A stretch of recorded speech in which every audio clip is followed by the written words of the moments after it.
Vamos voltar a falar da economia aqui no Brasil, porque federações ligadas à área de telecomunicações alegam que há falta de clareza por parte do governo para a reoneração da folha de pagamentos. E é justamente sobre esse assunto que a gente vai conversar agora com a presidente da FENINFRA, Vivian Suruagi. Vivian, boa tarde para você. Suruagi, boa tarde para você e obrigado por estar aqui conosco na Jovem Pan. Eu quero começar sabendo qual é a leitura que a federação faz sobre esse anúncio, essas 3 medidas que o ministro apresentou hoje, mas, sobretudo, essa sobre a qual vocês já têm alguns questionamentos importantes, que é o da reoneração. Vocês estão juntos de outras entidades que entendem que gera insegurança jurídica para o Brasil? Boa tarde novamente. Boa tarde, é um prazer estar aqui com vocês. Vejam, nós tivemos uma desagradável surpresa com este anúncio do governo de que haveria uma medida provisória que trataria novamente sobre um assunto que já foi discutido, que é a questão da desoneração. Nós não temos maiores informações detalhadas para termos um julgamento preciso a respeito desta medida provisória, porque nós vimos o ministro Haddad falando que haveria uma não tributação para quem recebesse um salário mínimo, depois o secretário Barreirinhas falou que haveria a tributação, iria ser de 15% para determinados setores, os 17 setores, e 10% para outros setores, ou vice-versa. Quer dizer, está muito confuso. Agora, o que nos causa espanto é essa questão de vir uma medida provisória após este assunto ter sido discutido exaustivamente durante o ano de 2023, com o Congresso Nacional, discutido as vantagens da desoneração, votado nas 2 casas, houve o veto do presidente Lula, esse veto foi derrubado, então nós não estamos entendendo o porquê de vir com a medida provisória agora. E a insegurança jurídica é clara. Vilela, você, por favor. Vivian Suruagi, satisfação falar com você. Na linha do que você colocou, todos fomos surpreendidos hoje. Não teria sido muito mais racional que esse tipo de discussão, se vai ter desoneração ou não, quais serão as alternativas ou não, que isso fosse discutido na reforma tributária? Como é que o setor vê essa questão? Exatamente.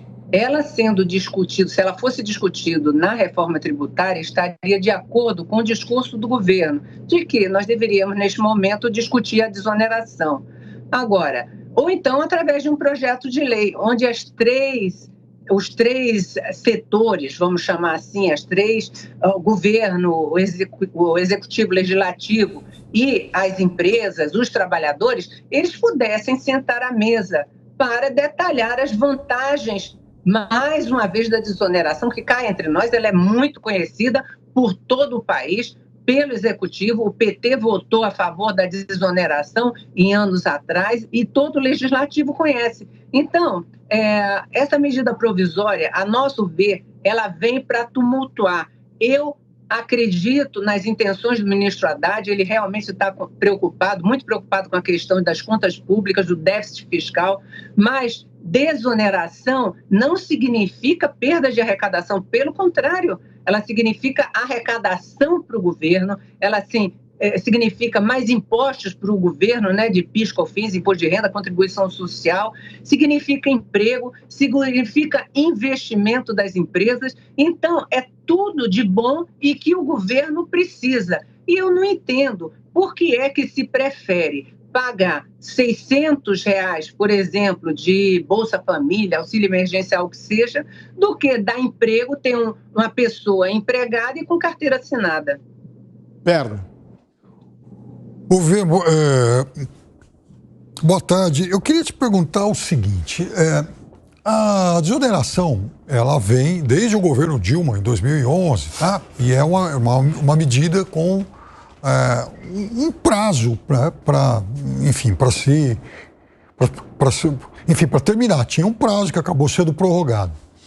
Como a gente sabe que aqui no Brasil, benefício concedido é benefício incorporado, já não seria mais racional se aprovar aí uma lei, enfim, para exatamente falar, olha, não se trata mais de uma desoneração com prazo, é algo que vai ser definitivamente incorporado e fim de conversa, porque aí também se evitaria esse tipo de atitude absolutamente extemporânea, como enfim, adotou o ministro hoje. Eu concordo com você. Realmente é cansativo, é exaustivo. Nós, a cada 2 anos ou 1 ano, estamos discutindo novamente a questão da desoneração. E nós temos que lembrar que no Brasil nós temos uma das maiores cargas sobre a folha de pagamento. Quando você vai comparar com outro país, vamos dizer, o Brasil em torno de 27%, os Estados Unidos 7,5%, o Chile, a Austrália 5,6%.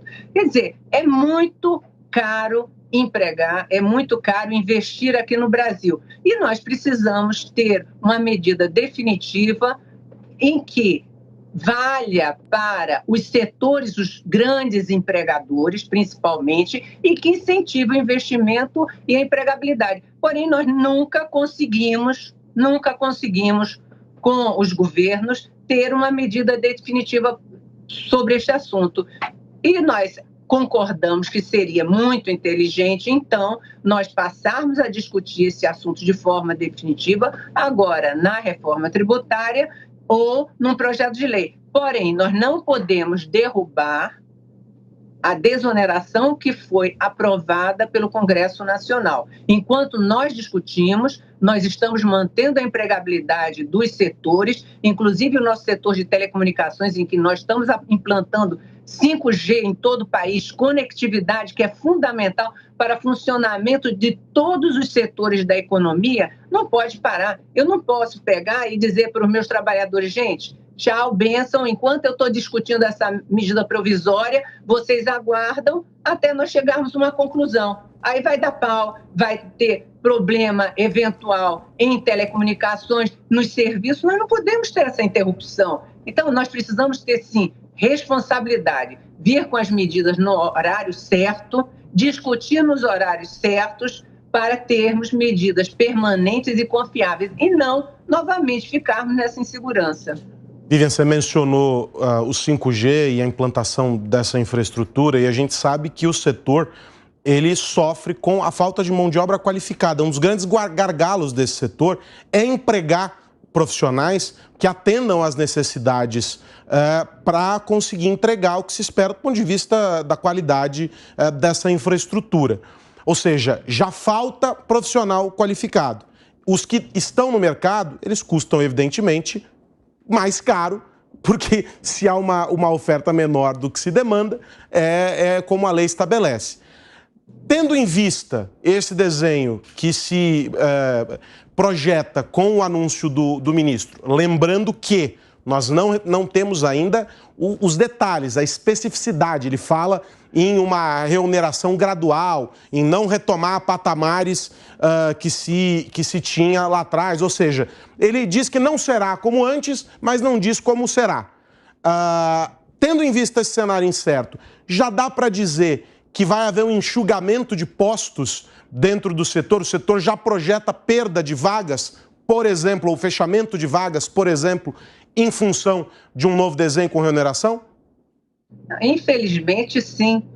Nós voltamos a ter total insegurança com relação à questão da desoneração. Vai valer a noventena? Não vai valer a noventena? Nesses 90 dias nós vamos discutir. A definição é de demissão. Inclusive, nós contactamos as centrais sindicais, não é? As centrais sindicais que são testemunha da geração de emprego que houve ao longo de todos esses anos, para dizer, desculpem, nós temos que lutar junto para que não haja uma novidade com relação à questão da desoneração. Senão, infelizmente, nós teremos que demitir de imediato. Quero agradecer a presidente da FENINFRA, a Vivian Suruage, que desenha para nós o panorama do setor, que infelizmente não é dos melhores em função dessas incertezas. Na torcida de que, apresentados os detalhes, as coisas se esclareçam e a gente consiga ter um encaminhamento positivo. Vivian, muito obrigado e um feliz ano novo para você. Muito obrigado, feliz ano novo para todos e vamos vencer essa luta para encontrarmos o melhor caminho para o país. Obrigada.